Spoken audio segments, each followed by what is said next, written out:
fact that even this like week's event is going to be really challenging. Like I'm not really sure. Oh, yeah, it's really tricky. Yeah. Yeah, it'll be tricky for sure. So we'll see. It should be fun. So okay, great. So you can hear me. This is good. So yep, we're good to go.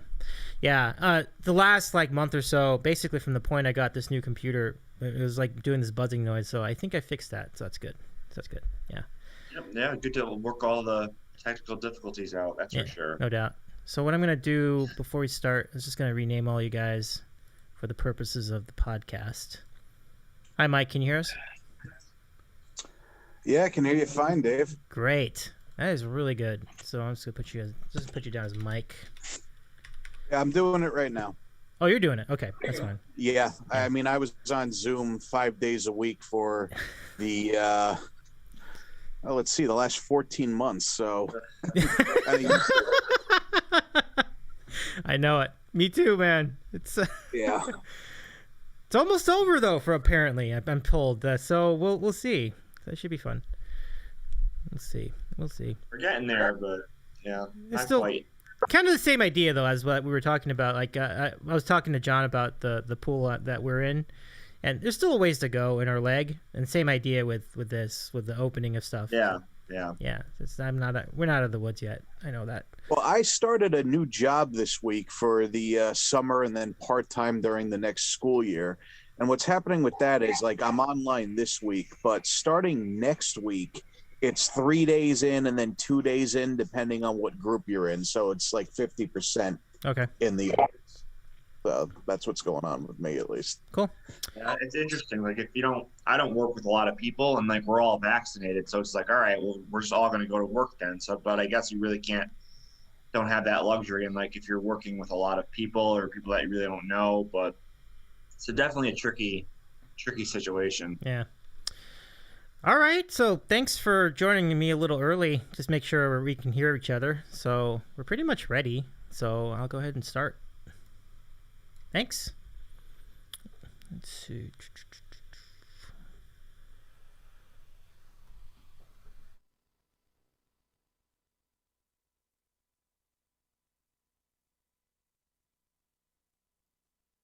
Final check 1-1.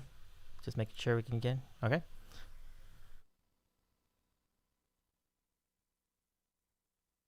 Doc Rivers continues to time and time again not get it when it comes to getting. Oh!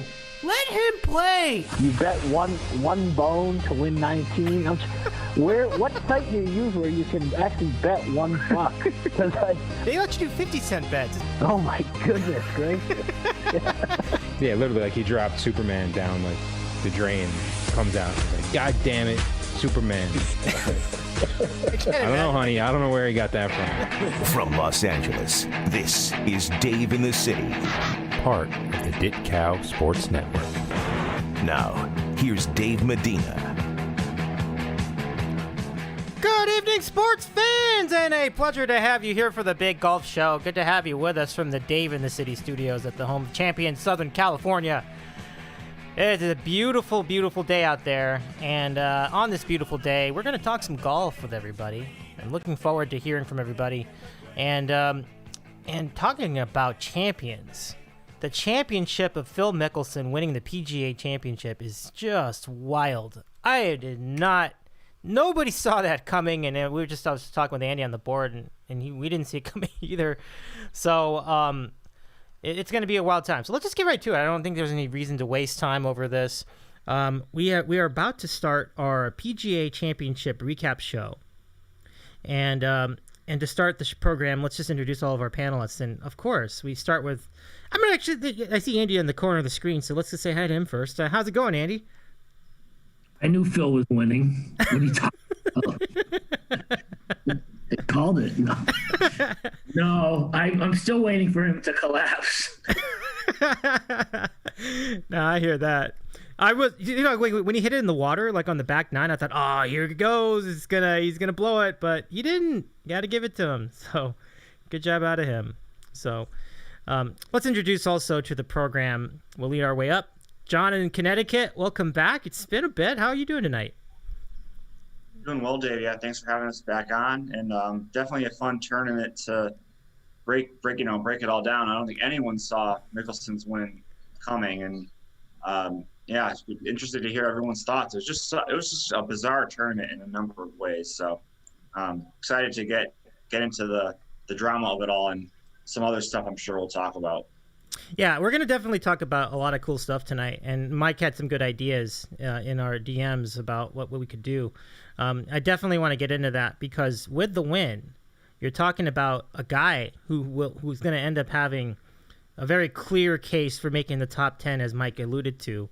And Mike, let's introduce you now. Mike, welcome to the show. How's it going tonight? It's going pretty well, Dave. Thanks for having me on. Full disclosure to anyone that might listen to this, I will admit I was up at a friend's place outside of Rochester for almost the entire weekend. So I was in and out with the coverage. I drove back Sunday morning. I caught the first few holes on the Sirius PGA Tour scenario, but I did get back in time to watch from 7 on, and then they had a replay on CBS Sports later that night, so I made sure to watch the front 9 again from starting with Phil on the first hole from then on. So, my viewership wasn't as comprehensive as it was for the Masters, but, I was up on the scenarios the whole weekend.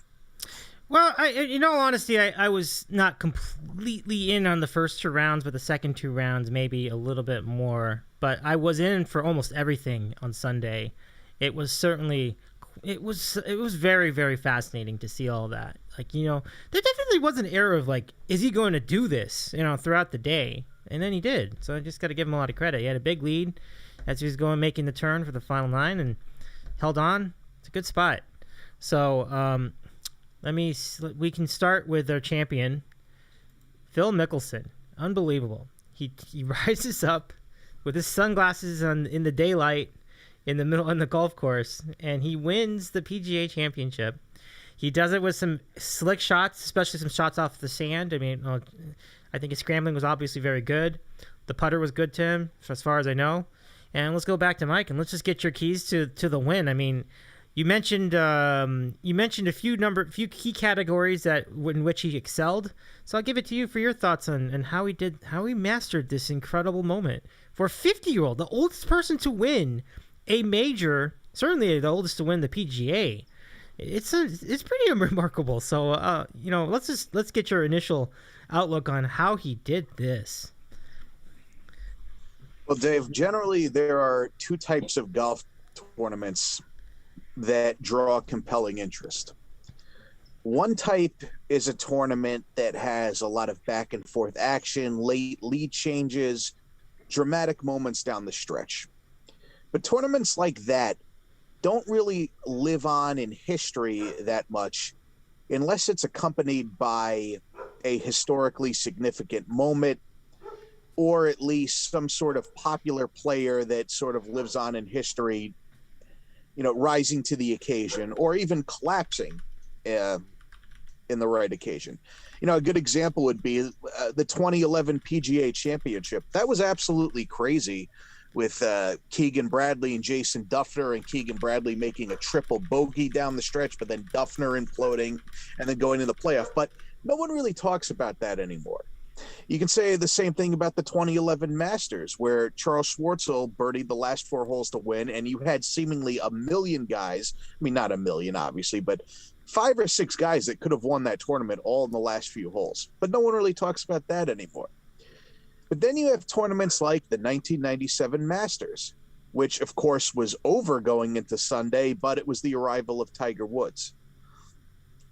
You also have tournaments like the 2011 U.S. Open, which was essentially over going into Sunday, but it was the arrival of Rory McIlroy winning the U.S. Open by 8 shots at 22 years old. This tournament kind of falls in line with the latter 2.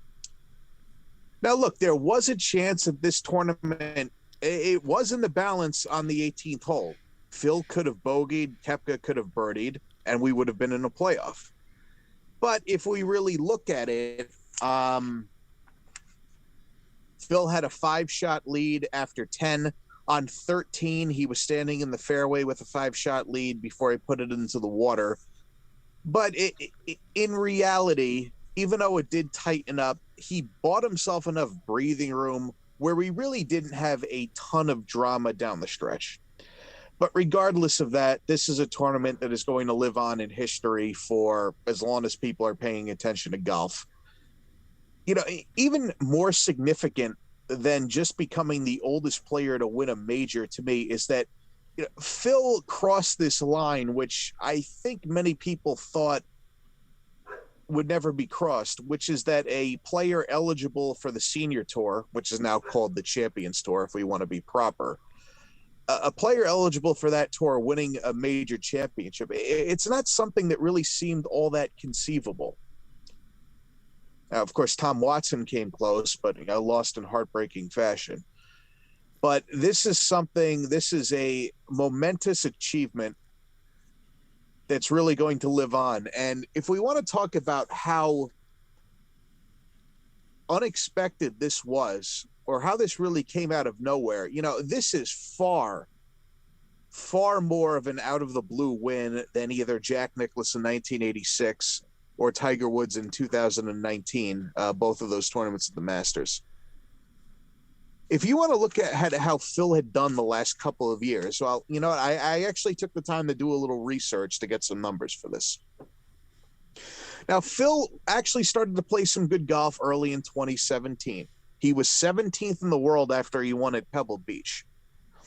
Going into last week, in the 2 years and 3 months since then, he had fallen to 115th. He had played 48 events since that win. He had missed the cut 20 times. Now, he did have a second place finish, and he had two third place finishes in those 48 events. But besides those, his best finishes were 18th, 21st, and 24th. This is a guy who, except on a few occasions, was not even remotely contending in tournaments. So for him to show up at what was a extremely demanding test of golf and win is not something that I think any rational person could say, well, I thought this would happen. Yeah, you know what? Your heart might have wanted it to happen. You might have wanted to believe that he could turn back the clock and win, but there was really no rational reason to believe that it could happen. And the fact that something happened this past weekend that really defies reason, defies rational thought, and is something that you could only really conjure up in your heart is a reason why this tournament is going to live on for a very, very, very long time. Very well said, Mike. This is one for the ages for everything you said. And really adding to what you were talking about with the challenge of this kind of an event. We have a message in our chat on YouTube, if you're watching on YouTube, and it's from VTread, and he said that Russo, meaning Christopher Mad Dog Russo, said this course wasn't going to have anyone going on a big run. Gotta agree. And this definitely was not an easy course, Mike. I mean, if just really quickly, if you could follow up on that, like, did the Ocean course seem like a really tough out for a lot of golfers going in? What's your thought there? If you want to get into that a little bit, sure. This course is unique in that it's not a true links course, okay? There's a lot of forced carries. You have to attack pins and attack the course through an aerial game, and you got to throw shots high up into the air. That being said, it has a routing like a links, in that except for that fifth hole, that par 3, which Phil holed out on, essentially all of the holes either play due east or due west. And the entire time that this tournament took place, all 4 days, we had a steady wind, with the wind shifting the final day so that the final 4 holes were downwind instead of into the wind. Although Saturday, it was sort of a crosswind in and a crosswind on those last 4 holes. As a result of that, a lot of the challenges that are inherent in links golf became a challenge at this tournament, which is not something you ordinarily see so much in regular tour events or even non-British Open majors. And one of the reasons Phil won, I think, and I'll give some credit to the people over at the Fried Egg who talked about this, was that if you look at the modern game is very much about maximizing efficiency of shots and not so much about playing a variety of shots. But when you're in the wind like that, you have to play a variety of shots. If you hit a fade up into the wind, you're going to lose so much distance that the shot's not going to work. You have to control your trajectory. You have to control fade versus draw. And it's not something that is emphasized as much in the modern game, but it's something that was emphasized when Phil came up, and it's something that Phil really worked on when he tried to build his game up to win the Open Championship. So if you look at some of the stuff Phil did, like on 10, where Phil, being a left-handed player, a draw for him goes left to right. You know, he made birdie on that hole. The pin was on the left side, but he started his ball like left of the green and drew it back in. And they asked him, well, why did you do that? And he goes, well, you know, a fade would have given me more green to work with, but if I had hit a fade, I would have lost 30 yards on that. With a draw going into that wind, I'd lose 18 yards. And so he was doing stuff like that. So it just required a extensive variety of shots that I think someone like Phil is going to be inherently more comfortable doing than your current crop of players. So that is something that the Ocean Course really brought out. Although it was not a true links course, and no one was saying that it's supposed to be, it really brought out a lot of challenges that you would ordinarily see in a British Open. And a British Open is the type of event that an older player really would have the best chance in. Yeah, that's a good observation, actually. Yeah, I mean, it certainly looked like a classic Open Championship course across the pond. There's certainly a lot of that. Whistling Straits is another area where it kind of has that feel. But let's go now to the remainder of our crew. There's a lot to unpack, so I'm going to go to John next. Let me get your thoughts on Phil Mickelson's big win. Yeah, I mean, improbable will be probably the first word that comes to mind. I don't know anyone that picked him before the tournament or even said he had a chance. I mean, you know, if you had said to me, could he be a first round leader kind of bet? I'm in for that. I mean, a number of times over the past few years, you've seen him hop up on the leaderboard for one round, maybe 2 rounds. And then you're like, all right, now it's time to fade Phil. Let's get these juicy prices on the weekend and put some bets in against Phil. But it wasn't I was fully expecting it, honestly, this over the weekend.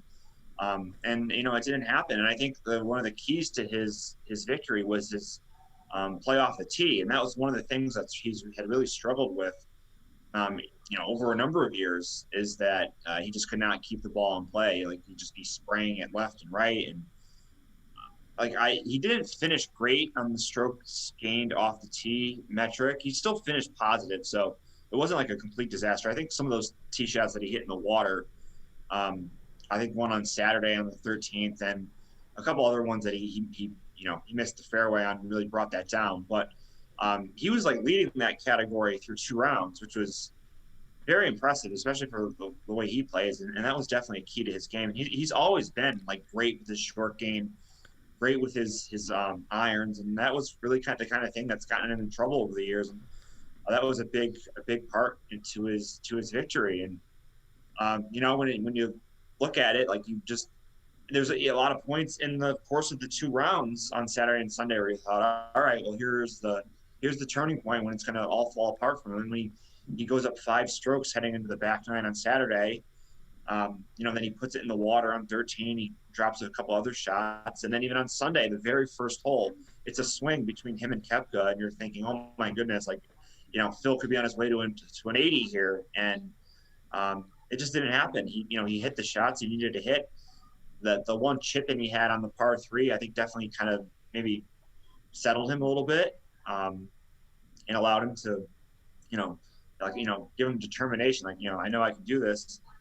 and he just played better than everybody else. Like, there was no one that really made a great move in those last few pairings. Koepka didn't really play that well. He got off to a pretty rough start. He did much better on the back nine, but by that point, there's just too much ground for him to make up. Oosthuizen, again, he had some terrible drives into water. I think we were at the same hole, the 13th hole on Saturday, and then again on Sunday he had some wild drives. He had the same exact shot. You guys follow golf, so you remember it a couple of weeks back in the playoff at the Zurich Classic. He puts it in the pond, and they lose. Him and Schwartzel lose. So he really had a great chance. And if Oosthuizen had made any putts on Saturday, he probably would have won. I think he missed like 4 3-foot putts. It was truly embarrassing, honestly, for a professional golfer to miss those kind of putts that he did. Like on the 16th hole, he had like a 3-footer for birdie, and he missed it. It was that, and that was just really took a lot of wind out of his sails. But he really could have won. I mean, he had his chances. And then the other guys, they were just kind of backdoor finishes, like, Shane Lowry and Padraig Harrington out of nowhere for a top 5, Paul Casey, Harry Higgs, all those guys, they never had a chance to win. It was just, we could talk about Harry Higgs. Our friend Tom in New Jersey had some things to say about Harry Higgs on Twitter. But in any event, between Mickelson and Koepka and Oosthuizen, those were really the only 3 that had a chance. And Phil just played better than them, and he was more steady than all of them in the tough conditions. So he certainly earned the win, and just an amazing accomplishment to, when I started first watching golf, like when you hit 40, like you were considered done. Yeah. Like you're just about done. Like you had maybe a couple good years left. Like I remember, growing up as a teenager, like watching the Kenny Perry winning on tour was just phenomenal. Like he was like, in his 40s, like that was a great thing. But a 50-year-old winning a major, like never would have even dreamed that would be possible. So kudos to Mickelson. What does it mean long-term for him? Like he clearly has a good enough game to hang around on the PGA Tour. Like he's not going to be a consistent type of player. Like, I don't know, Colin Morikawa is going to be there in the top 10 or 15 every single week.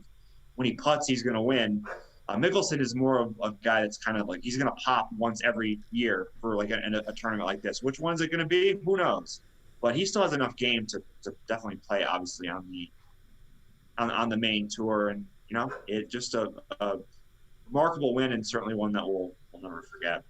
Yeah, and I completely agree with that. It's very well said, John. I mean, I think Mike pointed out one reason why he can still hang in some of these events, and it speaks to his creativity. His shot creativity is really one of the most fascinating that we've ever seen, and we'll get into more into his career arc later in this program. But his ability to scramble to work with his scrambling ability has often been very good. And he can be really, really creative. So it's always very interesting to watch him play, especially when he's on. When he's off, it's just ridiculous. But he was on this weekend. And let's go over to Andy, and let's get your take on this incredible moment for Phil Mickelson, which really cements his career. Yeah, I think this is the type of win, it's a cliche to say, but it's like, once you win one major, the rest are going to come in bunches. And I think someone like Phil, he finally blew the lid off that. Oh no, we're not talking about Ricky Fountain. No, we're talking about Phil. Sorry. Yeah, that was great. Just to echo what the other guys have already said, Mike style, I did not get to see much of the third round. I was playing golf myself, but I got text. And my buddy who gambles on golf was like, Phil was kind of bulletproof again, except for that one hole on 13 to hit it in the water. And I was shocked to see it. I was shocked to see Phil not collapse on Saturday. And then I was shocked to see Phil not gag it up on Sunday. Even more shocking was Brooks Koepka's putting on Sunday. We could probably talk about that later because this is a Phil segment now. But to John's point about the older people golfing and winning tournaments, I just looked it up now, Funhouse style, not Funhouse style, but just to know. I knew he was old, but I didn't know how old, so I just checked. When Darren Clark won the Open in 2011, he was 42, and people made a big deal of that then. Look at this 42-year-old guy, and Phil just did that 8 years beyond Darren Clark. Now, if a 42-year-old, Tiger winning that'd be a different story. But, early 40s, even in a span of 10 years, is a totally different perception now. And that is, we're all getting older too. We're all getting old. But it just, Kiawah is a great course. I'm just a sucker for courses that are on the ocean. I like the wind. Everyone's making a huge deal about the wind, especially as Mike said, it's American Link style, where or not even American Link style, whatever you want to call it. But, your traditional Link style is like 9 out and 9 in. The way Nance and Nobilo described Kiawah, it's like first 5 out, 4 in, or 4 out, 5 in, and then the back 9 the same way. And then obviously on Sunday, everything just kind of switched. So, when these guys are playing the tough, long-ass par 3 days in a row into the wind, and then on Sunday, it's the other way around. And obviously, certain players adjusted better than others. The thing about Phil is, as John alluded to, there's no recent form to go by. Clowns like myself, we just bet without looking at stats sometimes. But with Phil, even the biggest Phil fans, it's like, what are you going off of? Like his 2 wins on the Champions Tour. He had his recent resume on the PGA was almost like a laughing stock. He was always in like featured groups on Thursdays and Fridays. You watch him on the Golf Channel, and a lot of the times it's just like, oh man, Phil had a great first round. And now he's barely making the cut. He's gonna miss the cut. He's missing all these like 3-foot putts. He's 3-putting. He's hitting balls into hazards. He's flubbing shots. He looks like he just wants to get off the course. But he's gonna, make a funny video on Twitter. He's selling his coffee. He's selling his CBD gum. So life is good with Phil, but in terms of his actual play, it just wasn't there. But he's saying he's close. He's close. He's close. And even Nance, who's the biggest, he's a huge Phil guy. He's like, it's one thing to have self-belief, but even if you could have the strongest self-belief in the world, but, it's still a reality. But he did it. I forget what hole it was. It might have been the first par 5 on the back 9 on Sunday when he just basically knocked it stiff. He was out driving Koepka on the back 9. One of my other buddies was like, he must have been stoned too. And he's like, look at Phil. He doesn't let Koepka walk ahead of him on the fairway. Phil's playing mind games. I don't know if that was true or not, but, Phil's not going to be intimidated by Koepka. Phil's been playing golf far too long. He doesn't care about, like the younger golfer, I don't think. Because, Phil, his resume speaks for itself. He had 5 majors. He thrives in that environment. One thing I did notice is that the dilly-dilly getting the whole mashed potato like the Flame fan, in the beginning of the round, like they might have been rooting for Brooks, but I mean, it's kind of forgotten about how much of a fan favorite Phil is. So a couple callers were on Mad Dog earlier in the week and was like, Phil winning was actually bad long-term for the game of golf because he doesn't resonate with the younger fan. I'm like, I disagree. I think a lot of meatheads in their 20s like Phil, and it definitely showed at Kiawah. The gallery was 100% behind Phil, especially on that back 9. And I lost a lot of money fading Phil, like on 3 different bets. But at the end, I'm just like, let's watch Phil win this. Yeah. It got to the point where I'm like, he's not gonna gag. Even when he when he hit the 17th the par 3 when he hit it into the shrubs, and like it was a little tease that he might gag it, but the way Koepka was playing by then, it wasn't going to happen. So even though there was, Koepka birdie, Mickelson bogey on 18 was a possibility, it didn't feel like it was going to happen.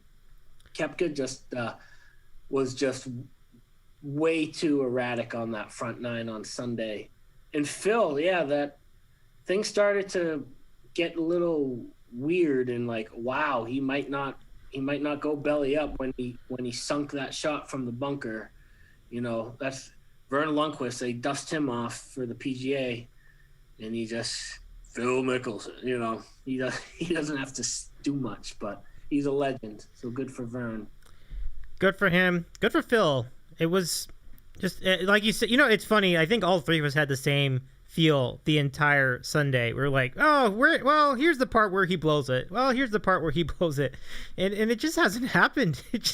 He just held through all of it. So, props to him. We're gonna get into Vern Lundquist. I was honestly very surprised that he was on the coverage. I thought he was just doing the Masters now, but he did they didn't have him on enough for me to complain about it. So we'll get to that in more detail later. So instead, let's get into the rest of the field, and there is a lot to talk about with this. You could start all the way back, probably like Friday, when the guy, I think it was you, Andy, who was talking about Sam Burns. Remember last week we were talking about Sam Burns, and he was like the new thing, and he went and he pulled out after a round, and he shot like crap. Like it was like, what the heck happened to there? Anyway, let me go to Mike, and let's get your thoughts in the field. There's a lot. We have that. We have Brooks Koepka and his knee not taking him down. We have DeChambeau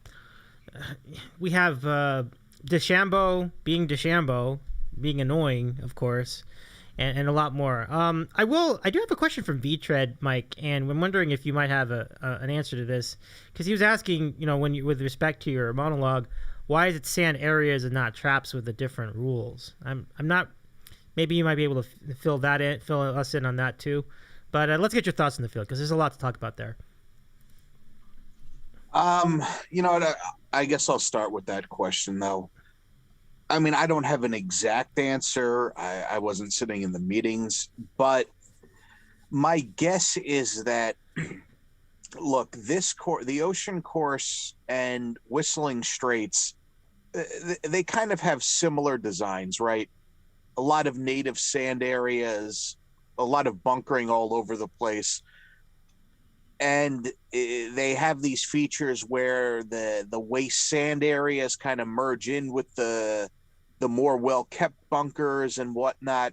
And of course, we all remember what happened at Whistling Straits in 2010, where Dustin Johnson, as Mike Francesa put it, hit his ball into people and then grounded his club in what he thought was just an unkept area, but it was technically a bunker, and then he got a one-stroke penalty, knocking him out of that playoff. And I just don't think they wanted the possibility of that happening again, and they figured, look, this place, half the holes are on a sand dune, the other half are in a salt marsh. If they hit in the sand, it's a natural area. Let's let them ground the club. And besides, grounding your club in a bunker, unless you do something to improve your lie, which would be a penalty in and of itself, is not really an advantage anyway.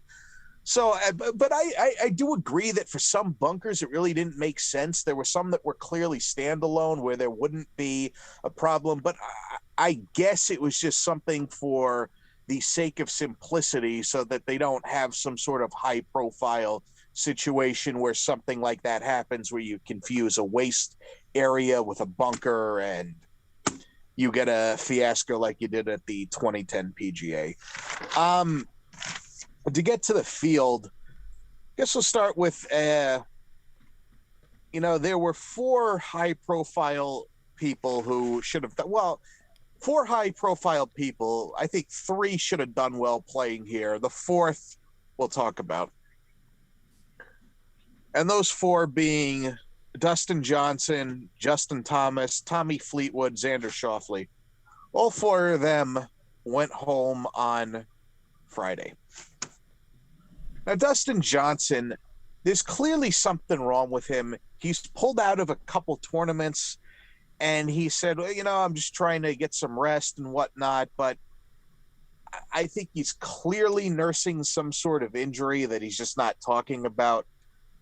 So I wasn't entirely surprised with what happened to him, but, there was a stretch for a while where Dustin Johnson was just, every major, you'd have to at least bet on him to be top 5, right?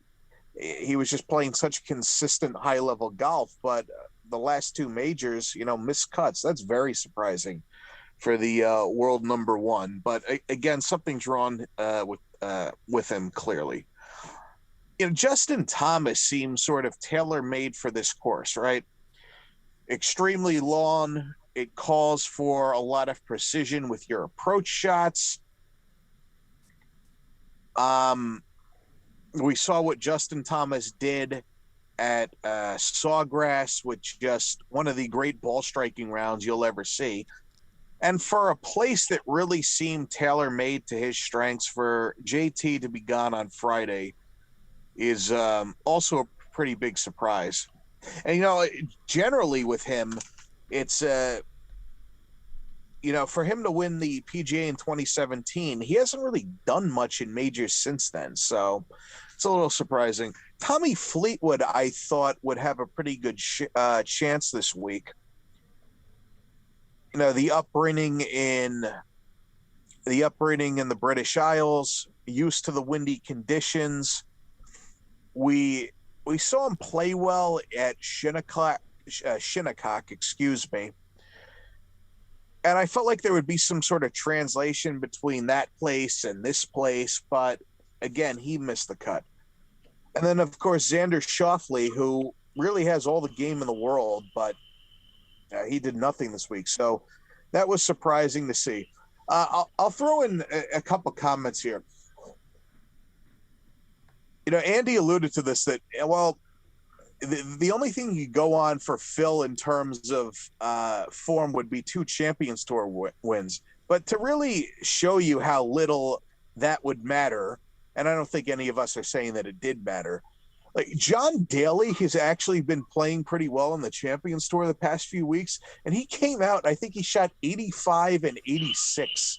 So clearly there is really no translation at all between good play out there and good play at the PGA. Of course, he could have been drunk the entire time. Who knows? Then the other thing is, honestly, I'm not trying to compare the historical significance of it, but honestly, for Padraig Harrington to have a top 5 as compared to Phil winning, I think, honestly, the odds would have been longer if you were going to ask someone before, what's more likely, Phil winning or Padraig Harrington finishing top 5? I would have said Phil winning is definitely more likely.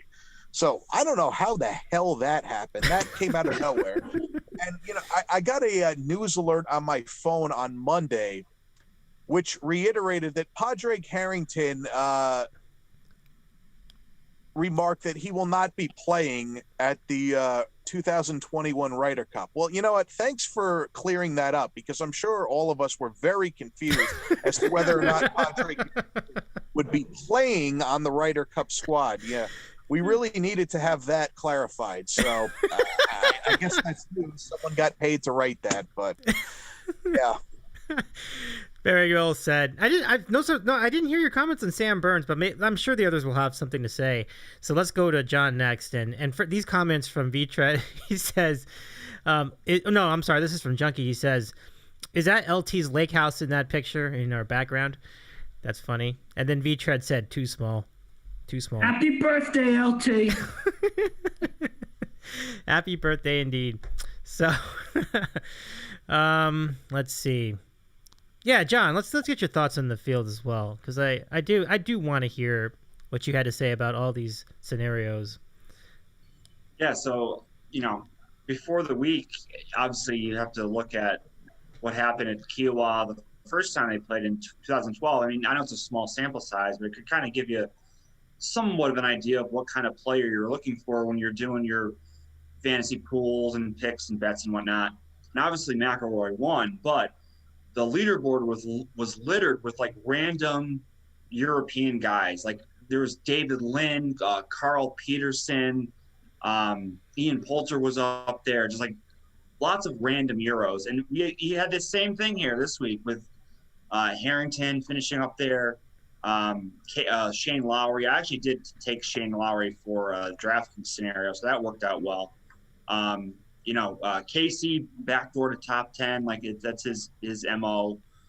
So yeah, it was the same kind of thing. Like the Europeans, it was kind of a linksy style course, as you guys alluded to, and players who could kind of control their ball and play in the wind really succeeded. Fitzpatrick, I had him too as well on the DraftKings scenario, and he was 2 under, and then he just triple bogeyed the 17th hole on Sunday. He just destroyed my lineup when he did that. But not completely, but there was a big hit. But in any event, another Euro that did well. So clearly, this course in those conditions was made for guys that could, really, ball strike their way around and play well under the wind. That's what made Schauffele's performance even more surprising, because he is one of the best short games in the world. And I don't know if you guys saw it on Friday. I believe it was the par 5 on the back 9. I think it was the 11th hole. He was just short of the green in 2, and I think he took like a 7. He left like 3 chips at his feet. Like he hit the same shot like 3 times, and then finally got it on the green and made the putt for 7. And then he just butchered the last hole when he just needed a par to make the cut.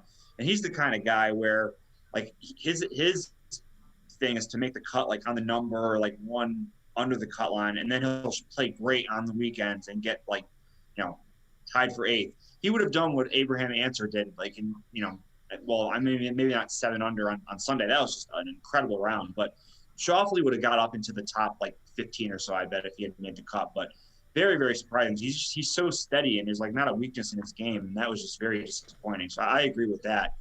The tournament, like I referenced earlier, it was just kind of bizarre. Like there's no like those elite names that you would expect to see on the top of the leaderboard. No one really could handle the conditions. McIlroy couldn't get anything going. Spieth couldn't buy a putt. I mean, his strokes gained approach numbers were just tremendous, but he just could not putt at all. So, just kind of an off week, and he's just a very good putter. So I wouldn't read too much into that. He just could not figure out the greens. DJ, like Mike had mentioned, something's just not. He just might not be 100% at the moment. He just did not really show up. And DeChambeau is just too erratic off the tee. He just cannot find a fairway right now, and that's his problem. And that's just not going to serve you well at this kind of course. So, yeah, it was just very weird in that like all these big names really didn't do much of anything. I mean, I guess you could say Koepka is really the only big name up there, but just 2 weeks ago he couldn't even bend down to like pick up his ball out of the hole. Like, so how are you going to choose him for any of these things? So. And Victor Hovland, he was kind of disappointing. I know a lot of people picked him heading into the weekend. I mean, he was okay. Like he started off well, but just really didn't get anything going after that. But he's been playing so well lately. Do an off week. But again, I think it just goes back to this course was just really, really tough to figure out, especially with all the wins. And you guys talked about it, just constantly switching from day to day. Like in the first 2 days. And then the winds completely changed the last 2, and it was just hard to adjust. So, I don't know if we'll get into a segment about the course, but definitely a worthy course to have a major for sure. And would definitely like to see them play the PGA, or keep this in the rotation, I should say, for PGA Championships. Just a great event and great course. So, that's kind of my look at some of the other players in the field, and it was a interesting, good week for the Euros, that's for sure. That's kind of my takeaway. Yeah, that's a good takeaway for sure. I do want to spend some more time on this course because it really was quite interesting. It was a real challenge, I had to say. And another guy, it was great. It was a great weekend for the Euros, except for one guy. I mean, Jon Rahm wasn't really a factor during the weekend too. So I was honestly very disappointed at that. I can't speak to exactly how bad he was, but maybe Andy can expound on that somewhat. But I was definitely hoping Jon Rahm would be more of a factor. But we know that he can be really shaky sometimes. Like if he doesn't start strong, he probably won't be heard from much on Sunday anyway. So I pretty much agree with everybody so far. So Andy, let's go to you and let's get your thoughts in the field. Who were the guys that stood out to you positively or negatively? Well, Rahm finished tied for 8th because he backdoored on Sunday. Oh, is that right? Oh, okay. So he did end up making a run late. Okay. He was a big baby on Saturday. He was like, I don't want to be here. I don't want to be here. That's like what he said. And then he got like 4 under on Sunday, and then he like, I apologize for being a jerk on Saturday. But I'll quickly talk about the course real quick because I meant to say it in the beginning. So Kiawah, I looked. So when Rory won it, he won by like 8 strokes. In second place, Lindog, as John mentioned, David Lynn, he was -5. So looking at the Phil at -6 and then -4 in the second place, like great. This almost had like a U.S. Open type of scoring. You know, no one's gonna win like 12 under, 13 under. You know, it's a major true test. Like par is gonna be a hard number to post. You know, look at the final round. Like no one in the top 3 shot under par. You know, that was actually in contention besides the backdoor people. Koepka +2, Louis +1, Mickelson +1. But what the hell was I gonna say?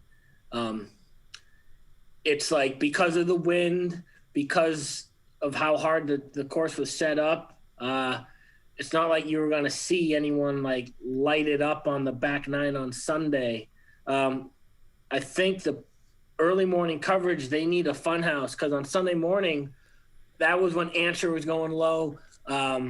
Answer had like a crazy front 9. He ended up shooting 7 under. Justin Rose was putting on a crazy show on the front 9. And when that was going on, like Scott Van Pelt and some of the other guys were like, ooh, Kiawah, like so we could see like a lot of low scores. But then the day got a little longer, you know, morning turned to noon and then the leaders teed off. And then, yeah, no one was going low in the, you know, the real leaders. Like those guys going low in the morning, Answer and Rose end up being more of an outlier than, you know, than the norm. But some of the other guys, I was rooting hard for Rory. Him and Justin Thomas could not get any mojo together. Koepka was the other guy in that group. The thing about Justin Thomas is, Mike said, of course, tailor-made for him, long hitter, good approach, putter usually very strong. But I don't know if he's can handle the wind. He just seems like he's such a pampered fuck. Him and his dad just groomed on that country club in Kentucky, or wherever he grew up. I think it was Kentucky. But he just, when things go south, he just doesn't seem like he can just like bury the crap that just happened to you for the last 30 minutes and focus on the present. He's like the opposite of Shane Lowry. As John mentioned, you know, you want to favor guys that can handle tough conditions, like people that grew up in the wind and the rain. So like the European guys in Great Britain and Ireland and the guys that play in Texas, because Texas is very windy. Someone like Shane Lowry, you look at Shane Lowry, he looks like someone that would love just to go fishing in 40-mile-an-hour wind and in the cold. He's a pig in the mud when he's playing in these tough conditions. Send him out to sea. Send him out with the fishermen. He loves it. Someone like Justin Thomas, like, no, I can't play in the wind. I can't play in the wind. And he's just like, I'm +3 after the first round. I don't want to be here. He just strikes me as someone that's like that. And, you know, let's get him next time. I'm going to go back and hit balls with my dad and eat my ice cream. DJ, I echo what the other guys have said. He's just, something's not right. I don't know if maybe he got injured skiing and he can't reveal it for like a contract scenario. I don't know. But yeah, something's not right with him. I was shocked at, you know, Kevin Streelman. Who's watching Kevin Streelman? I saw a tweet and, you know, it's tough to take the whole player impact program with $40 million, but you could either be like a phony and like get engaged in social media, or you can be just a complete milquetoast player like Kevin Streelman. And there's a happy medium. Finau, classic backdoor top 10. Ricky Fowler, classic backdoor top 10. I mean, God, I hate Ricky Fowler. He was up to 5 at one point. It was unbelievable. Yeah, because no one was, Phil was in neutral doing just enough. And, all those guys at -2 ended up becoming like showing up in the top 5 of the leaderboard. And all of a sudden you see Fowler. It's like utter, Luke had a great tweet and he's like, classic Fowler, like student and the mentor. Him and Patrick Cantlay are just like the kings of backdooring in these events. Yeah, Cantlay, he's another guy that people had high hopes for. I don't think he did enough in the beginning. I'll expand on Victor Hovland for a bit. I was high on him. I had him in the one and done league, so I had him. His third round, I think, was the worst of the 4 rounds. The third round kind of fried his goose. The other guy that won in my league had Patrick Reed, and Patrick Reed made the cut on the fucking number because he birdied. He teed off on 10 on Friday, so 9 was his last hole. He birdied 9 to make the cut. He ends up winning because Hovland didn't do anything on the weekend, and Reed played really well Saturday and Sunday. So, I mean, that's golf. You make the cut on the number, and you shoot well on the weekend, and you secure a top 15, top 20, make a bunch of money. Morikawa, we expected a lot out of him. He had a really good Sunday to backdoor top 10. All these guys that kind of finished in the top 10 kind of snuck in there. But that's golf sometimes. It's just the way you can't predict the weather, can't predict what's going to happen with the leaders. And Rose had a great round on Sunday. So when you look at this leaderboard, it's void of a lot of the big guns. Lloyd, no Xander Schauffele, no DJ, no JT. Rory was a major disappointment. Let's see who else we might be missing. As for like Will Zalatoris, and I think this might be his first time playing. So for this, this event, so for him to even get in the top 10 was impressive. Harry Higgs getting the top 5, very impressive. Sung J M had a really bad, I think, either the second round or third round, so that's why he was tied for 17th. Yeah, we could just go on and on about some of these players, but it was a very, the very tough course. No one was really tearing it up like for 4 days straight. And that's what you want in a major. Would you want a little more juice on Sunday? Perhaps, but no one expected Phil to be as steady as he was. No one expected Koepka to putt as badly as he did. Like I said, I think Rory shooting a +3 on Friday was very unexpected. I am a sucker for golfers like kind of, horses for courses. So the fact that Rory had won at Kiawah before, the fact that Rory had just won at Wells Fargo, another course that he seems to always have good success. Rory was in his form was great going into this event. So sometimes you can't always go by recent form either. Sometimes you just gotta close your eyes and pick blindly too. Sometimes you just gotta read who Mike likes and go and fade him. That's true. Sometimes that Mike's mush can be very powerful in that scenario. I mean, I didn't give Phil any chance at all, but nobody else did, I guess is the thing. But I did think that Dan Hicks's prediction of him winning the U.S. Open was very interesting. Was very fascinating because he basically got it right, but he was just a major too early. So we're getting. I'll say one more thing. Oh yeah, go ahead. And nailed it. Like, I don't think people like the casual golf fan doesn't really care about who stays in. I mean, they care how Mike pronounces it because Funhouse posts that video all the time, Oosterhuizen or whatever. But yeah, Lou is gonna kick. Got to be kicking himself for losing this event because his putting on Sunday was bad. Yep. just had too many water balls on Saturday and Sunday, and lo and behold, he loses by 2 strokes. Yep. And it's crazy.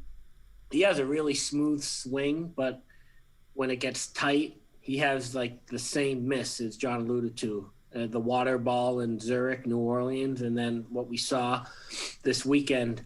And the fact that he is never won on U.S. soil is crazy for this type of swing he has and the pedigree of a golfer is. He's never won on U.S. soil. I never knew that. That's interesting. So speaking of the soil, let's talk a little more about that course. Let's go back to Mike. And I do want to get your thoughts on the ocean course. It definitely was a gnarly course. A lot of sand everywhere, a lot of water everywhere. You had a whole river on one side, and you had the ocean on the other. So it was crazy. So there was a lot we've talked about. I mean, it definitely forced you to make the most out of your strategical skills, especially your short game.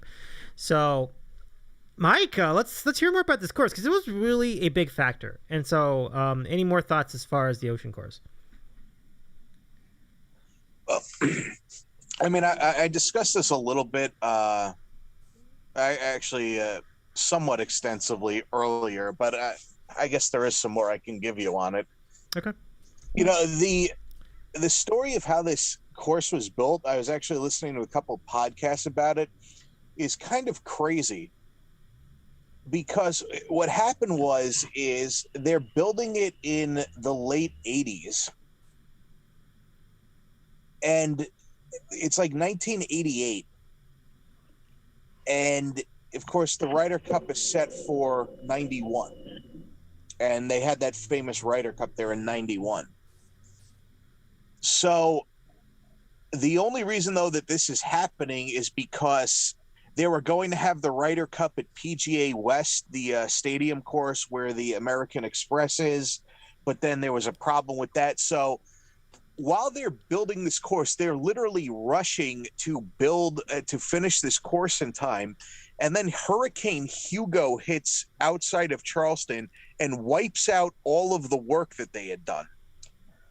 But ironically, though, this gave Pete Dye sort of an advantage after this happened, because when you're building in environmentally sensitive areas, which near the coast is going to be, and through those salt marshes, those are also environmental areas.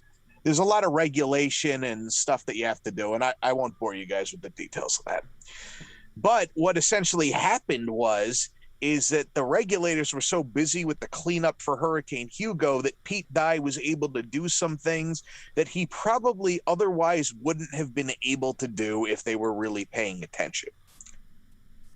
Now, if this is a good thing or a bad thing, I don't know. It kind of probably depends on your view on conservation and whatnot, and who actually knows how much damage or whatever it would have done. But it's something that would never happen today, right? Because the Ryder Cup is such a big event and it's marketed so heavily.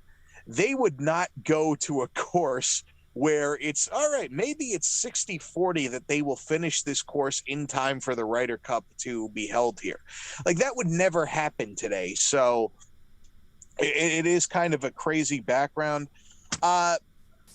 You know, I do agree with Andy in terms of Andy and John that right now it's not set up for any. It's not set in. There's no next date. Excuse me. There's no next date for the ocean course currently in the Ryder Cup in the PGA Championship schedule. However, their 2030 is open. So I'm hoping that, like, within the next year, we get an announcement that the 2030 PGA Championship will be at the ocean course. Because honestly, ideally, this course should be hosting the PGA like every 7 years or something. This asks just about everything you can ask of a player's game. It's really a sufficient challenge for the modern player. It's long enough that if we keep down this road for technology. Now, they had it tipped out at 7,800 yards, which was the longest a course had ever been, but they never really played it that long, which does make sense considering the wind conditions. But if technology keeps getting longer, they could do that. So it's really something that should be hosting every 7 years, I'd hope to see. Now, that's not going to happen just because well, like I said, 2030 is the next open date. And also what the PGA is doing is they're moving their headquarters to outside of Dallas. And associated with that, they're building a course called PGA Frisco. And PGA Frisco is going to host the 2027 and 2034 PGA Championship. So at least the plan is at this point, unless that course like bombs, that's sort of going to be the home course of the PGA Championship.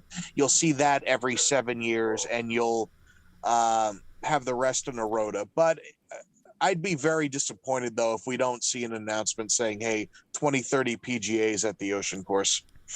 Yeah, I loved it. It's been a while since I've seen the Ocean Course in a major, so I really think it was great. So I do want to ask you one more question, though, before we go to John. Maybe I'll go back to you with it because I'm going to go to John first, but I'll return to you for this question as far as the crowd was concerned. But let's go back to John first, and let's get your thoughts on the course. And yes, of course, the sordid subject of the patrons must come into play too. What were your thoughts on the course and the people at the Ocean Course, John? I mean, it's great to have the crowds back. I mean, at the end there, it was a little dicey. Like someone's about to tackle Phil as he's walking down the 18th hole. Like it reminded me of like if you guys watch the old highlights of the Open Championship, like they allow the galleries to kind of walk down with the leaders on the 18th fairway and around the green. And I remember like seeing Ballesteros and some of those other guys. It's just a crazy scene, just like a mob of people following him down the 18th hole, and that was what you got here. So that was pretty cool. And just in general, it was great to have fans back at a golf event. I know we've had it just a little bit here and there over the last month as things have been slowly but surely improving with the COVID situation. And, we're seeing other sports now with fans back. So it was good to have the fans back. Absolutely. I think that added to it. Last year when Morikawa won, it was obviously great to have a major tournament, but just to have complete silence or just it's like at your random Sunday men's club championship when the dude puts out for a win. Right. It's just not the greatest. So, you could do it without the idiots yelling and screaming stupid things after they hit their tee shots for sure. But just the energy of the crowd in general, definitely missed that. And that was good to see. In terms of the course, I mean, really nothing else to add. It's obviously a great test for the players. It certainly tests every part of their game.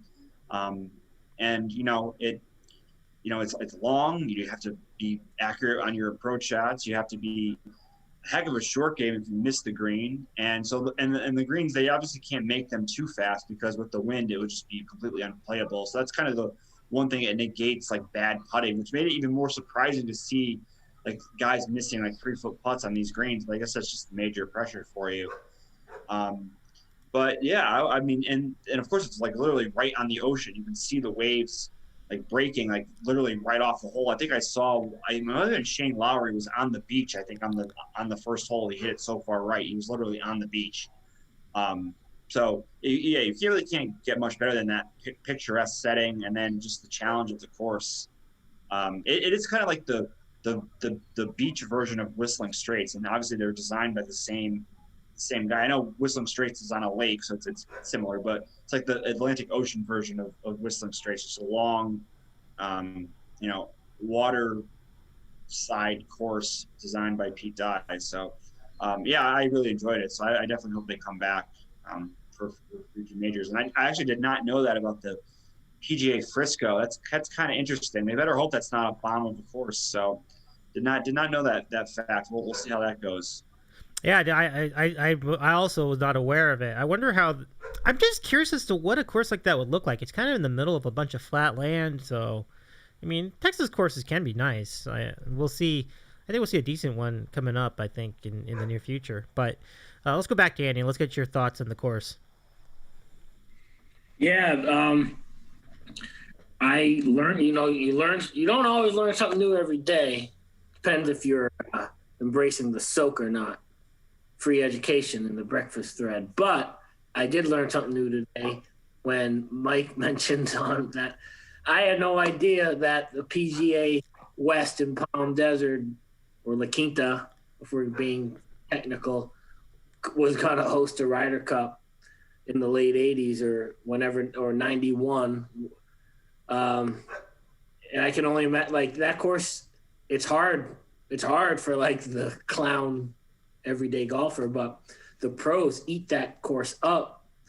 So I can't imagine hosting a Ryder Cup. It was a different day and age. And if you were to just, like, put a gun to my head and be like, when was Kiawah made, I would have been like, I don't know, the 60s, 50s, 70s. I didn't know it was like kind of a new resort. But I don't do my homework. And so thanks, Mike, for sharing that nugget. I would never have guessed. I thought War on the Shore, like that was an established property, but I guess it wasn't. Well, I was just gonna say, like, War on the Shore sounds like something from like 100 years ago. So I too was very surprised that it's only like a 30-some-year-old course. Yeah, I mean, I guess I did know there's 3 other courses. It's like a 4 golf course, public, resort and a hotel. Like, we could go there and play it for a fortune. But I'm just, like I said, I'm a sucker for golf courses on the water, with the sun and the wind and the conditions, and Nance gets off with his flowery language and low country South Kakalaka. And we gotta have more tournaments, more. It's not going to get it every, it's not going to be a regular tour stop on the PGA, but yeah, get more PGA championships, flirt with the USGA, maybe have, college events there, US amateurs, whatever it takes. More Kiawah.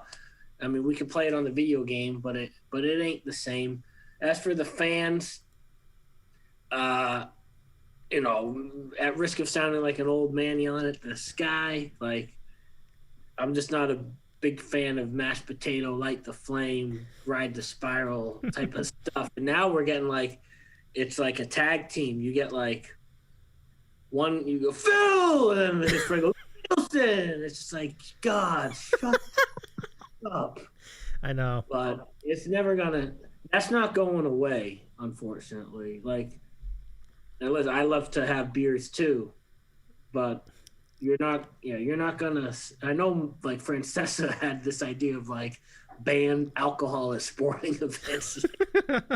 No, that's never. People, it's a business. It's called bottom line. That's never gonna happen. Yeah, it's like, I don't know.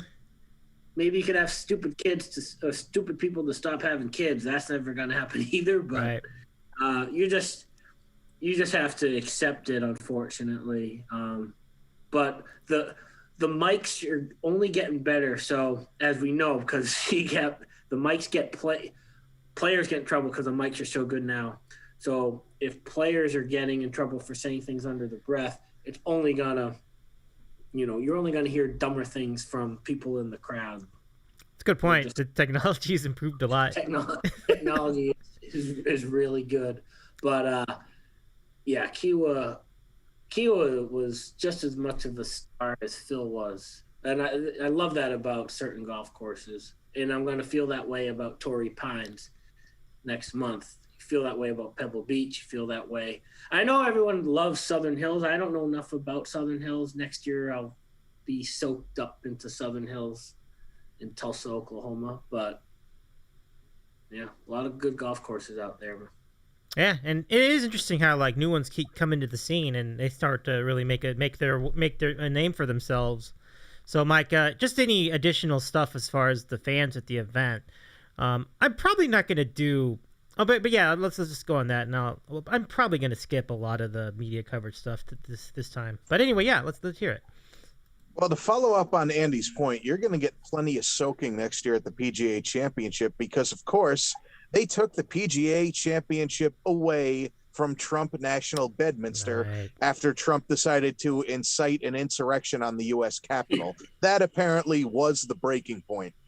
So after that happened, they said no more, no more. And the PGA Championship was awarded to Southern Hills.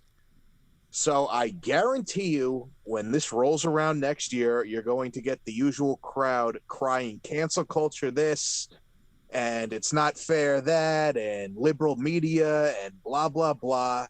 So, yeah, you're going to hear a lot about Southern Hills. Maybe not in the so much about the golf course itself, but around the surrounding circumstances. So, and apparently there is a lawsuit for breach of contract, but I almost guarantee you that there's clauses in that contract that would allow them to do what they did without much of a problem. But anyway, about the crowd. Look, I have no problem with people enjoying themselves. I have no problem with people showing enthusiasm. But was it just me, or was there like a contest going on to see who could scream the dumbest thing like right after a tee shot? It's not just mashed potatoes anymore or Baba Booey. It's just people just shouting out one-liners that they think are funny, but it just... And you know what?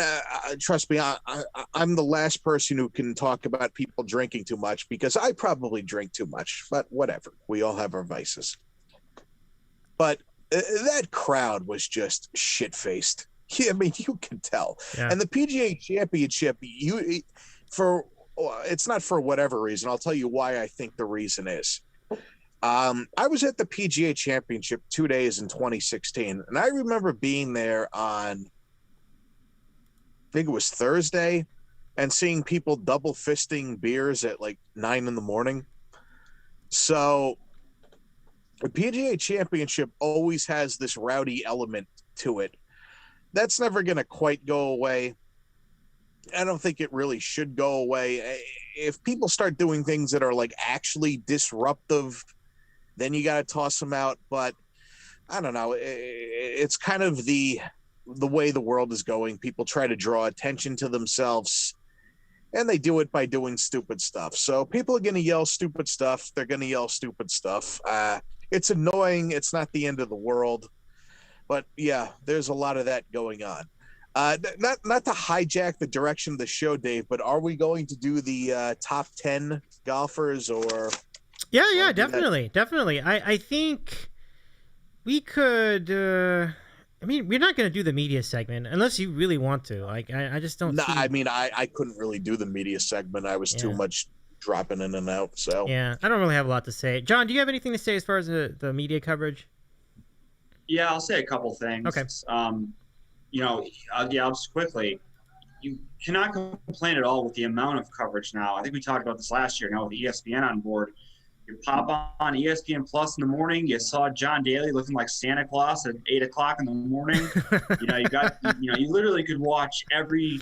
Well, you didn't watch every shot because they didn't really show any golf, that early. But they had coverage from like the first shot to the last putt of the day. Like I thought on Thursday, the rounds were going so long. I thought they were going to bail out of there at like 7 o'clock when they were supposed to. They stayed on for another hour, and like you saw club pros finishing up their rounds. Like they really went all into the coverage. At least ESPN did. So in terms of the amount of coverage, you can't go wrong with that. They showed you 4 featured groups every day. You had the feature holes. Now the bad part of the coverage, the PGA Championship app and shot tracker completely sucks.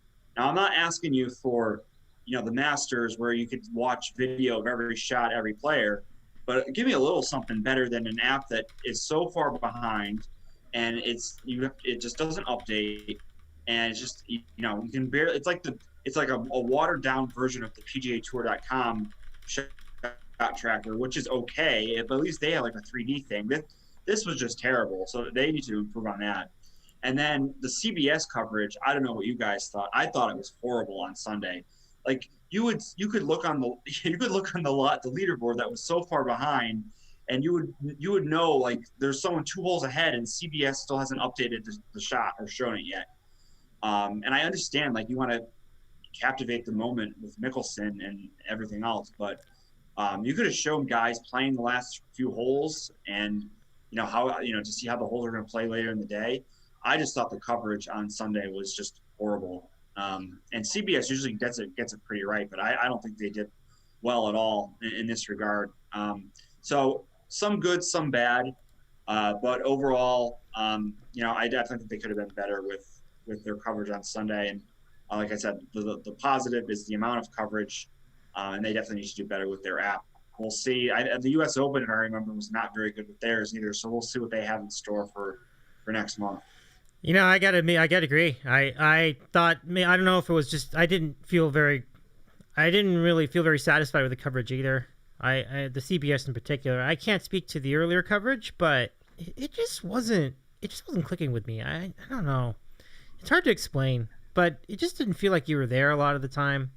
I barely heard Jim Nantz during most of the round, which maybe that's just my own fault, but I wasn't feeling it. So I agree, John. Andy, any other thoughts that you wanted to share with us as far as the media? I actually for Thursday and Friday, I actually didn't get to watch as much as I could because I was in the office and my boss kind of sucks and she had to pick my spots and I didn't get to work from home like I thought I would. I hate that. Shit on. And then when I was home, I was on a Zoom call with said boss, so I had the sound off. But John was right. Like that Friday, that's when I was actually able to watch a bunch of Friday afternoon, Friday evening coverage. They were showing everyone trying to make the cut, showing those last groups at like probably close to 8 o'clock on the East Coast.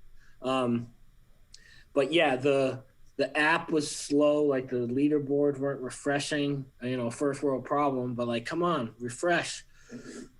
And then I like Scott Van Pelt. I think he's pretty good with the golf. I didn't hear Nance on Thursday and Friday. I'm guessing he did the morning coverage on ESPN. But as for the Sunday coverage, it's almost like if they had a production meeting, which maybe they do. I assume they do.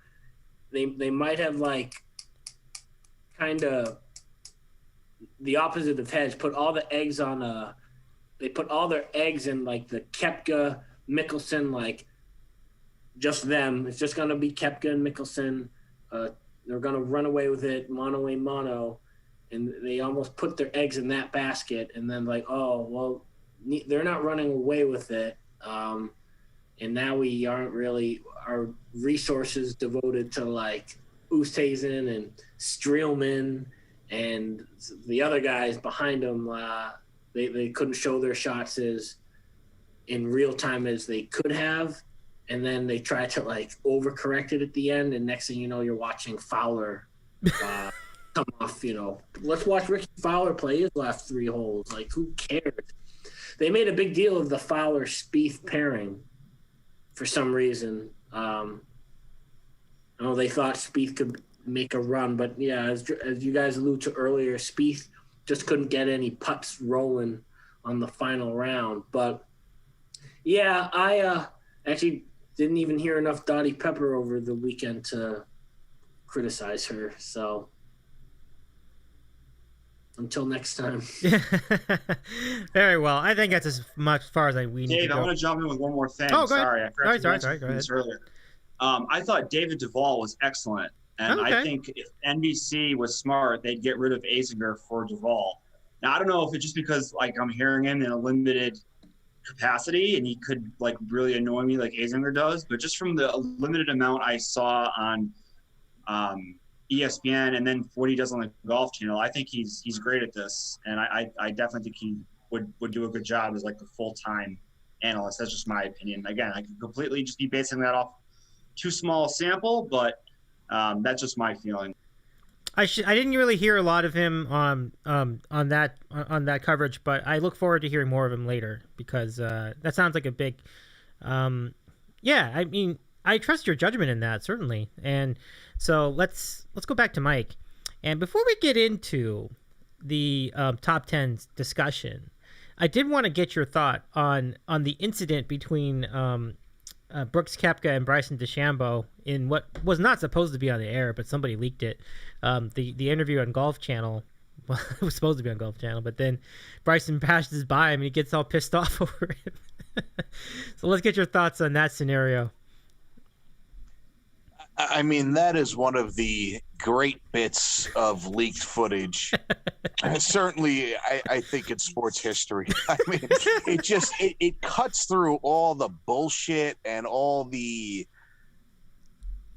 ways that people will try to prevent themselves, and just really shows you what's going on truly behind the scenes and how people feel about other people.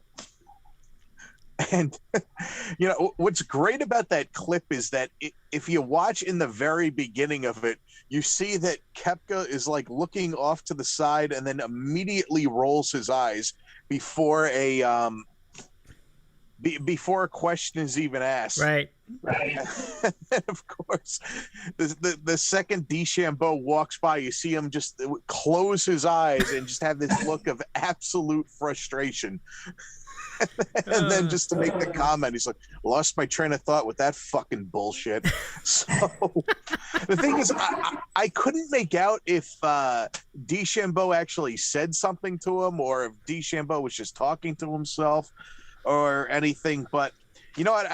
I really hope the USGA just says, fuck it, and puts those two guys in the same group for the first 2 days of the U.S. Open. I mean, come on, that would be absolute must-watch TV.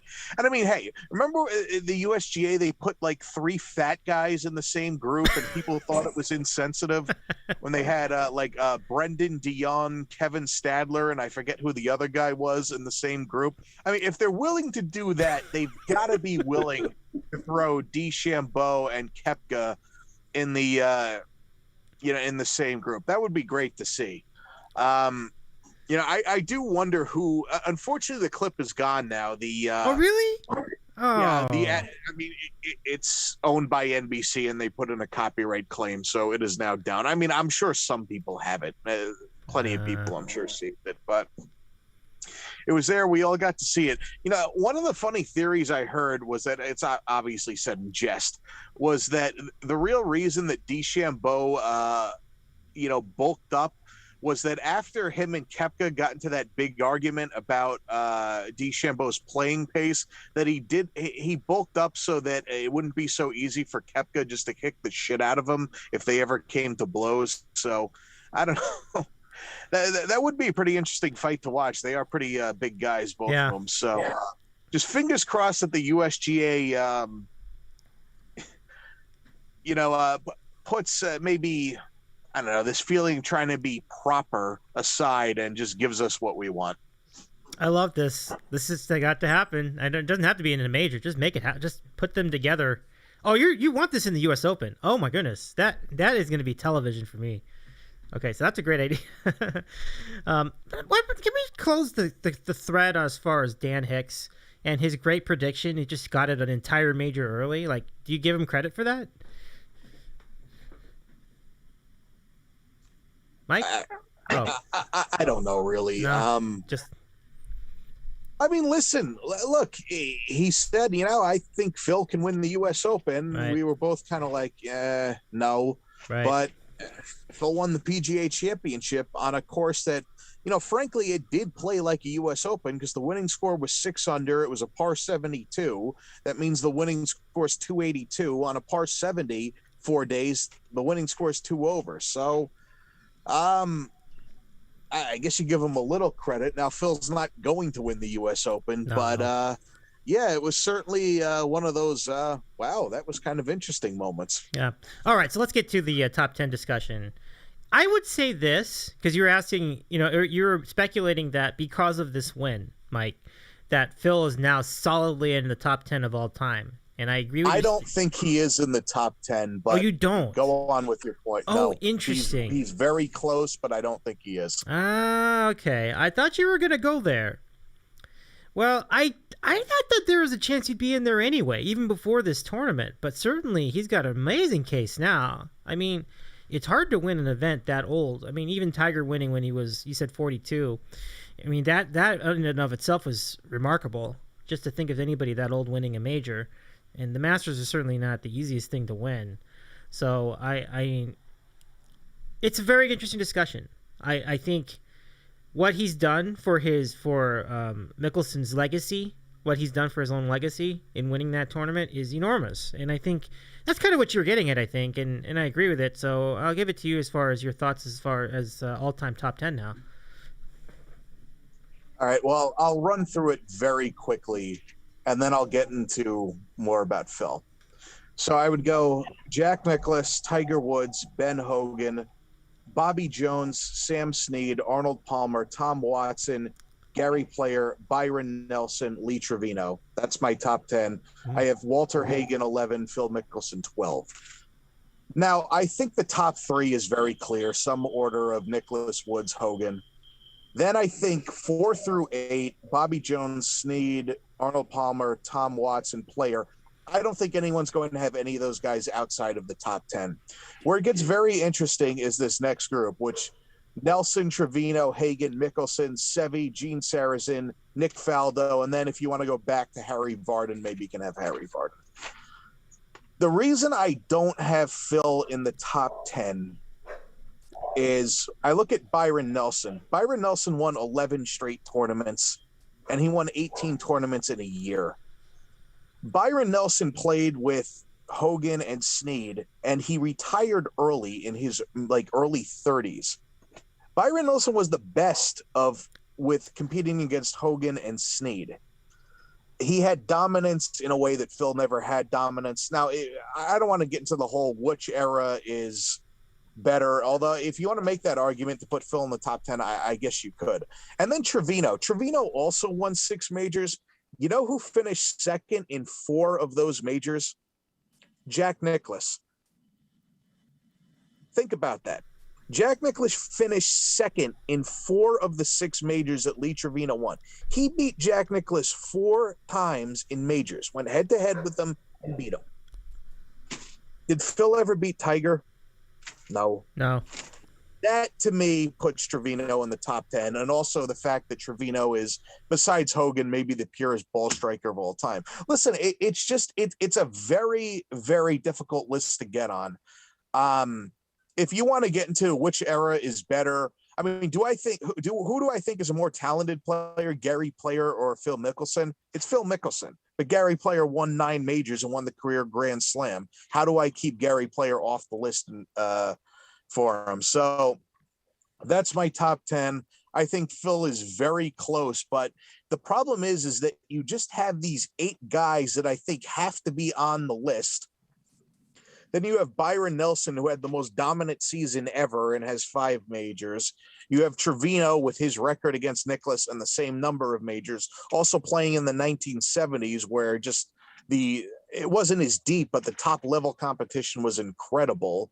And then Walter Hagen won 11 majors. Now I can see tossing Hagen off because you get to this whole problem of, okay, but back then, in some cases, the amateur tournaments were better. So how good were the majors? So if you want to put Phil 11, fine. But I don't know. Can I really put him ahead of Nelson or Trevino? The thing is, if Phil had won that 2006 U.S. Open, he would have won 3 majors in a row because he won the 05 PGA, he won the 06 Masters. If he had won 3 consecutive majors, he'd have to be in the top 10 along with this, but he didn't. So, yeah, I mean, I don't think it's a knock on him, but I could see switching him with Hagen, but I can't put Phil ahead of Trevino or Byron Nelson. That's just my thoughts. Well, your command of golf history really brings a lot of credibility to your listing, and I think that's what to be well commended. So I'm going to let the other guys tackle that too. I can't answer that at all. I have no idea what golf was like 50 or 60 years ago, like you would, Mike. So I shouldn't even attempt that list. But I certainly agree with a lot of what you said. So let's go to John. If you were to tackle a top 10 list, how would you play that? Oh, man, Dave, I'm not even going to try to pretend like I know as much as Mike does about some of those classic players, like off the top of my head, like I honestly just I'm going to trust his list. I mean, just obviously you have Jack, Tiger, Hogan, Snead, Watson. I think I don't know. Mike, was Arnold Palmer on your list? I'm sorry, I was like half paying attention or half listening. Sorry. I had him 6. Yeah. Okay, that's what I figured. Yeah, I figured he was on there. But yeah, like some of those guys, like he was mentioning towards the end of the list, it's just like obviously we have no frame of reference because we weren't alive to see them play in their prime. So I don't know. Like in terms of like my lifetime, Phil's definitely one of the top 10 golfers for sure. Of all time, like I don't know. I'm not going to even try to tackle that. He's definitely up there. He's in the conversation now. If he were to win, like say he won next month at Torrey Pines, like they might push him to complete the career slam and like winning it at a second straight major at 50. That'd be pretty amazing. Like that would push him definitely into that conversation, or like definitely into the top 10 rather. But I don't know. Like I'll go with Mike's analysis and say he's just kind of just outside of the top 10. But again, it's hard to quantify for myself anyway, just because I had never saw Byron Nelson or some of these other guys play. It's just hard. So I'll go with his judgment on this one. Yeah, Arnold Palmer is another good example. Like I never saw him in his prime. Like I never even saw the tail end of his prime. Really, I think by the time I started watching any kind of golf when I was very young, like he was already on the senior tour. So I definitely can't speak to what he did in the moment, but I know what he did in retrospect, and it was phenomenal. Certainly, he belongs in the top 10. So I'm pretty much in agreement with both of you. Andy, if you would like to tackle the top 10, I will give you the floor. What do you think? I ain't gonna tackle the top 10. I'll just ramble about it for a couple seconds. Yeah, it's subjective. Like why the top kind of then? I don't. No, because like I don't really know anything about Tom Kite, only that he looked like Elton John in the 70s. 70s era golf looked so amazing because you had haircuts, weird clothes, just people in the 60s too, people smoking. It's just a weird time. Jack Nicklaus, when he started in the 50s with the crew cut, and then Jack Nicklaus in the 70s with like the long hair. Anyway, I'm going off topic, but with Phil, I wouldn't put him in the top 10 right now. It's funny that Mike mentioned Harold Varner. No, Harold Varner III is the current golf. I know Varner or Varner, whatever his name is, but Jaime Diaz from the Golf Channel was on Dog to actually talk about the top 10, and he was like, you have to put Varner on the top 10 because he was like, the Babe Ruth of golf. Granted, right now, this is not me talking, it's Jaime Diaz. Like, Mike Trout's a better baseball player than Babe Ruth, but Babe Ruth was the king back in the 20s. Like, there's probably a lot of better golfers than Varner, but Varner was like the first to do it back in the day. And I know Snead won all those, like Snead won 82 or whatever, and Byron Nelson won like 11 in a row. Like, it was a different era. So Mickelson supplant any of the old guys from the black and white era is just too hard to do.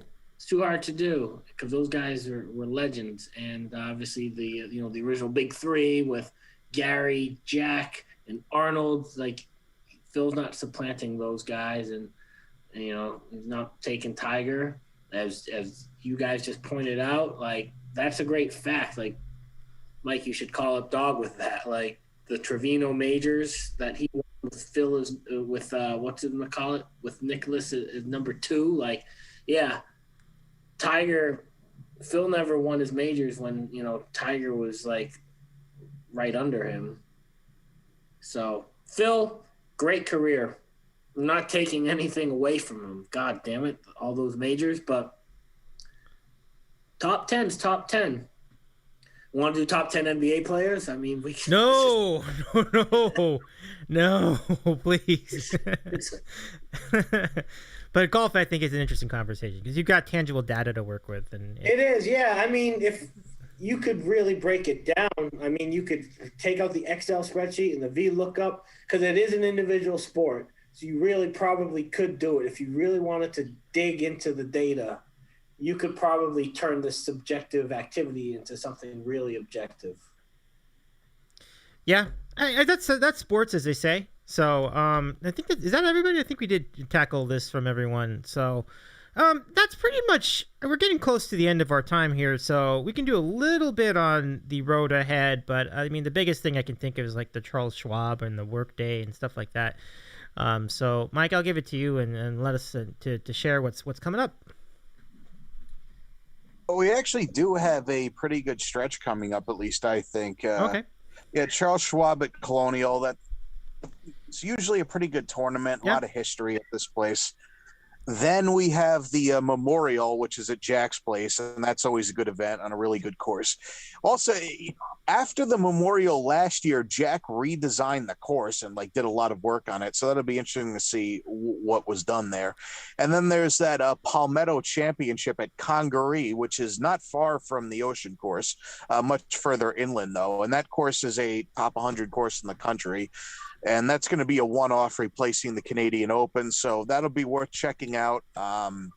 Should be a pretty interesting event. And then we have the U.S. Open, obviously. And following that is the Travelers. So you know what? We really have, I think, 5 good tournaments coming up in a row here. So this is a good stretch of golf. Then we kind of get into that couple-week lull before the Open Championship. But yeah, next month we should have some good golf to tune into. No, I stand corrected on that because I remember that the Colonial last year was a banger. That was a good tournament. So I have to remember that to tune into that one this year. And then you mentioned the Memorial, and that was the solid course. So I like that too. So certainly beats what happened in the previous leg, right? When we some of those events where guys had 24, 25 under, something like that. I'll take that over what we had before. John, anything you want to add as far as the road ahead? Yeah, it was a banger last year because this was the first tournament out of the COVID break, and literally all the top golfers were just chomping at the bit to play. So they all showed up here for this tournament. So that's why it was it's still a pretty good field considering the week after a major. So I'll give you 3 picks, Dave, who I bet outright wagers on. Okay. Morikawa, Answer, Corey Connors. Those are the 3 bets I made. So we'll see if any of those come through for me this week. Yeah, you want the accurate ball strikers for this course. I'm a little worried about guys that were beat up at that course for 4 days. So maybe you look at someone who maybe missed the cut last week, or he really didn't play great and didn't kind of feel the pressure on Sunday. But that's who I'm leaning with for my picks or my outright bets this week. But yeah, I agree with Mike. Nice stretch of golf coming up. I just got my tickets for the Travelers Championship the other day. They are allowing 10,000 fans in a day, so I made sure to go on and get those. It's going to be in some nice courtyard seats with food and beverages included. Ooh. There won't be as many Mongos there this year because of the limited capacity, so I might actually get to watch Dustin Johnson up close or whoever it is up close. So it should be fun times. So the next time we're on here talking about the U.S. Open recap, I'll be at the Travelers Championship the next couple days. So yeah, definitely a good month of golf coming up, and yeah, should be plenty of good action on the weekends this next month or so. It's nice that you're getting back out there. That's really cool. I'm excited for you. Yeah, I can't wait. I'm actually on my first live sporting event since the pandemic, so it should be fun. That will, for sure.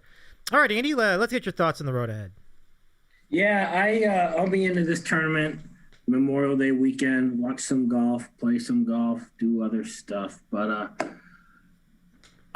it's funny because I text with John. I get the Dallas events mixed up sometimes because one's the Byron Nelson Invitational or whatever, Byron Nelson Classic, and one's obviously called the Colonial. But the Colonial is a wicked old tournament, and Ben Hogan's won a bunch of times. So I get Ben Hogan and Byron Nelson confused sometimes. So I deserve a fun house. But this is an old tournament, and the field is strong. A lot of Texas guys are in it. Answer, Scotty Scheffler, Fatty Reed, Jordan Spieth. So look for some of those guys to hang around and be in contention on Sunday. And then, the Jack's tournament, I read that at some point he wants to move that date because the field's slowly getting weaker, or maybe he wants to move the Honda back to a better date, one or the other. I know Jack's been kind of chirping that his events aren't getting as the strong fields like they used to because of the position on the calendar.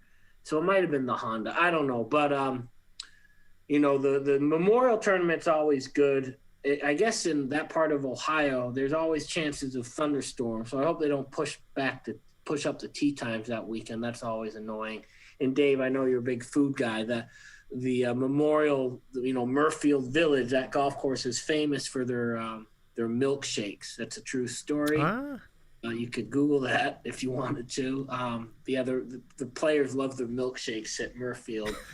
So I'll be in that tournament. Yeah, U.S. Open is right around the corner. As our friend Mike said, golf season's over when the U.S. Open happens. But for us, the people that play, golf season's really just starting to crank up at the end of June. But in terms of big events, especially now with the calendar the way it is, then you only have one more major, and then it's the money grab FedEx. They play for millions and millions of dollars, but it's a money grab. But we gamble. We're degenerates. We'll be into all the golf events for the rest of the summer.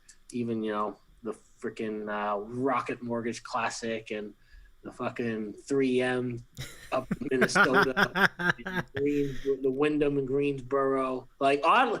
You can make an argument besides after not including the U.S., not including the Open, the British Open. The Travelers is the best tournament after the U.S. Open, because it's a fun course and the field's always strong. And then I don't get into the John Deere. Those Midwest events in the summer, they're tough watches, but like I said, we'll gamble on them, so we'll have to watch them. But I like the Travelers, and I'm happy that John gets to go and see all the guys up close. Yeah, that's some good. That's pretty cool. So that'll wrap it up for the most part with our show tonight. So we'll give it to everybody for some final thoughts. And to start, we'll go to Mike in North Jersey. Well, I think we've said almost everything that needs to be said about what was witnessed this past week. Obviously, a historic occasion, one that broke a record that I think a lot of people thought would never be broken, and that was Julio Boros being 48 years old and being the oldest major winner, and Phil Mickelson at nearly 51 years of age, doing the seemingly impossible and winning the PGA Championship. We've been doing this show now with you, Dave, or it's your show. You've been nice enough to invite us on for 10 years. And I think that, that there's a few tournaments that we're really going to remember from this run, this last decade of golf, which has really been, it's been a tremendous time for the game where, obviously we had the Tiger and Phil era, and those two were great. As we just talked about, Tiger clearly, at worst you could have him at third, but he's probably first or second if you're really going to do a ranking. And then Phil right in the top 10. But, after that, you had Vijay Singh get hot for a couple of years. But after that, there wasn't so much depth. But there really was just this explosion of depth of players starting in 2010 with McIlroy coming along and Dustin Johnson coming along, and then Jordan Spieth coming along, and then Brooks Koepka coming along, all winning multiple major championships. And then, besides that, you had Bubba Watson's won a couple, and Louis Oosthuizen has a win in 5 seconds. And you've really just seen this era of just a lot of really, really good golfers. not quite as maybe as top heavy as the 70s, but just this real depth of, I don't know, 10 or 15 guys who are capable of winning multiple major championships. And, even though I'm not a Tiger Woods guy, as everyone obviously knows that, who's listened to me talk about him, to see in the last couple of years, to see Tiger Woods past his best, have a tournament and win a major championship against this current era, and then to see Phil Mickelson turn back the clock in, frankly, even much more improbable fashion, and be able to beat this era of golfers and be able to beat the guy who's been, at least in the last 3-4 years, the most dominant golfer in major championships, Brooks Koepka. It's moments like that you write about and that you talk about and that really live on forever, sort of like the 86 Masters. So this was a special event, there's no doubt. And, it's one that we're all going to remember watching, and it's one that I'm sure all of us were looking forward to talking about today. So it was great talking about it. Yeah, very much so. I was certainly excited to hear what you guys had to say about what was really been a monumental moment for golf and certainly for Phil. So let's go to John and get your final thoughts as well, reflecting on what was just an incredible tournament, an incredible win. Yeah, I don't think we have anything much else to add. I mean, just, like I said earlier, like, we'll remember this tournament for a long time. It's just one of those deals. Like, you'll remember where you were when you saw Mickelson scroll down the 18th and tap it in to win a major at 50 years old. And it's just, you never thought you'd see something like that. And it's just, it's an improbable win. And, just a testament to why the game of golf is so great. Like, he can, someone can win a major at 50 years old. And, we'll see if it ever happens again. But it could be a record that's never, won't be broken. Maybe he'll win like 52. Who knows? So, yeah, what an incredible week. And it's definitely fun to come on here and talk about it with you guys. And just on a quick, side note, you see there's a new Capital One, the match being planned with Tom Brady and Mickelson is going up against Bryson and Aaron Rodgers, which should be interesting. Like, based off the beef that Brooks and Bryson were having, they need to swap Phil out and get Brooks in there. Yeah, I'm with Phil, it. We just saw you win the PGA. Like, we know you love this stuff. Well, let's get Brooks in there for some fun. They should make that swap immediately, or do something. Like Mike said, pair them up for the U.S. Open. And we got to get some. We got to see them throw fists here on the course. Basically, they legit do not like each other. I don't think it's manufactured. I think they hate each other. Which, yeah, you love to see it. Honestly, it gives you the tour some great juice. 100%. So with all that in mind, let's go to Andy for the final word. Yeah, a couple quick hitters. So I think it's real too. I mean, Koepka, the disdain in that first video is beyond palpable. But we have all these experts, and so it's like, they're definitely fake, and they're definitely just doing it for the player impact program. It's all fake juice. But having said that, if it continues, it's gonna be I wouldn't want to be Steve Stricker, because Steve Stricker is gonna have all the Mongo media people are gonna ask him about the feud leading up to the Ryder Cup, and Stricker is just gonna have to give the most blank. Oh, we're fine. Every clubhouse is fine. There's no team chemistry impact negatively. We all like each other, but we'll see how that festers, hopefully naturally.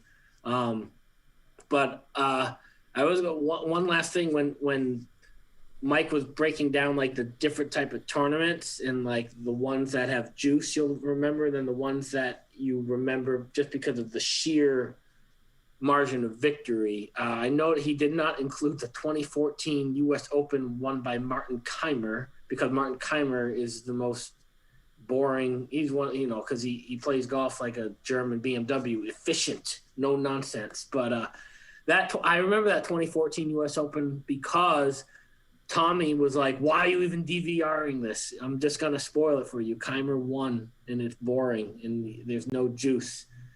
If you guys remember the 2014 U.S. Open at Pinehurst, no one remembers Keimer winning by whatever it was, 10 strokes, 9 strokes, because it's Martin Keimer. That's all. Well, that's all. Well, thanks for the sentiments. Yeah, I literally forgot that. And we did a spot for it. So it's like we did a spot for that, and I totally forgot that it happened. So that just gives you Look at the leaderboard. It's funny because you'll see, oh, this guy made the top 10. Of course he did.